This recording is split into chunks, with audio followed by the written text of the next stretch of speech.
Excuse me, হ্যাঁ কি অবস্থা? খুবই বাজে অবস্থা। এই যে ব্যাগগুলা নিয়ে কেমনে মিরপুর যাব? ও স্যার, শরীর খারাপ?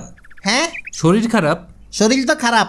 জি। আরে বৃষ্টি হয়েছে তো, জি মিরপুর তো ডুবে গেছে। ঠিক। সকালে দেখলাম মাছ ধরতেছে জেলেরা লুঙ্গি গোছ মেরে। সত্যি নাকি? হ্যাঁ আমিও দেখছি। হ্যাঁ মিরপুরে না? জি মিরপুরে। হ্যাঁ। হ্যাঁ শুনেন স্যার, হ্যাঁ আমরা আপনার হেল্প করতে চাই। সত্যি? হ্যাঁ থ্যাংক ইউ বাবা, মনে হয় না উঠতে পারবো। স্যার, আহ, টেনশন নেবেন না স্যার, মানে মাজা ব্যথা।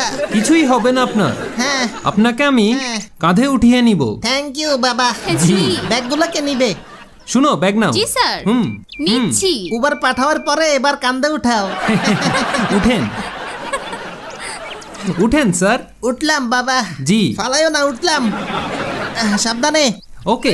ফালাই দিলে জয়েন্ট ছুটে যাবে বাবা। ফালাবো না। মাইয়াটা এমন করে কেন? কি হয়েছে? ওই হ্যাঁ কি হয়েছে? ওজন বেশি। ইয়ো একটু নামেন স্যার, হ্যাঁ হ্যাঁ নামেন। ব্যাগের ভিতর কি রাখছেন স্যার? হ্যাঁ, দেখি তো। হালকা জিনিসই রাখছি। কি জিনিস? হালকা জিনিস একদম। দেখি। ব্যায়াম করি তো আমি, কয়েকটা ডাম্বাল রাখছিলাম ব্যায়াম করার জন্য। হালকাই তো। হ্যাঁ খাইছে রে, নিতে পারবা? দেখি তোমার শক্তি, নিতে পারবা তো? চেষ্টা করি। আগে একটা নিয়ে দেখাও তো দেখি। একটা নিব? হ্যাঁ একটা নাও। হ্যাঁ হেইয়া। দূর, সংসার করবি কেমনে? পারি না। এটারে পুলিশে ভর্তি করছে কে? আচ্ছা শুনো, কি করবা?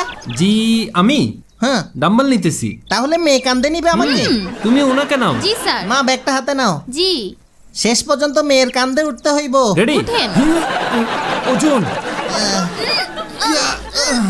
আঙ্কেল গলাটা ছেড়ে দেন। ফালাইস না, ফালাইস না, জীবনটা বেদনা। স্যার বাঁচান। স্যার, স্যার ছাড়েন, ছাড়েন, ছাড়েন। রেসলিং খেলতে কে কইছে? হারমানসি। ওই ঠ্যাং খুল।